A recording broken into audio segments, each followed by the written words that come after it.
them was a woman who landed in Seattle in 1917, couldn't speak a word of English, had a tag around her neck. The tag said Fort Dodge, Iowa. The Red Cross got her to Fort Dodge, where she was reunited with her husband who had come to the country a couple of years earlier. And she lived in Fort Dodge for 2 years, and as she put it, she felt like a dummy. She couldn't pick up the language. She couldn't learn a word. And so she and her husband decided to move to Omaha. So they came to Omaha in 1919, and there she found a small colony of Russian Jews, so she started feeling more at home. And then as her oldest daughter went to school, she would come home, this daughter, Frances, and she would teach her mother the words she learned in school that day.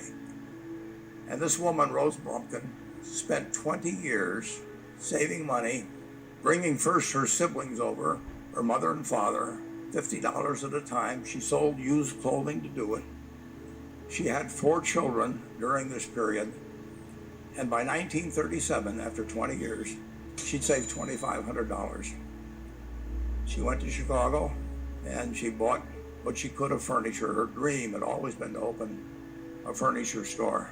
And this woman, who had never gone to school one day in her life, with $2,500, but with the same spirit that the people in this room had about having a dream and working to accomplish that dream, she built a business which she sold to me in 1983 for $60 million approximately, and which did $1.5 billion worth of business last year.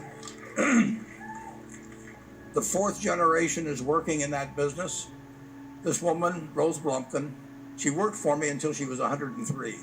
And then then she retired and she died the next year, which is a lesson to all of Berkshire's managers that premature retirement, you can't tell what's going to happen.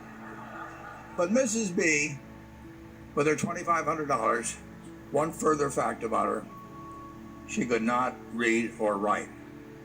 And she went into a furniture business, and she didn't bring anything unique in furniture, but she brought a determination to succeed. She knew she could outwork anyone else. She knew she cared about her customers.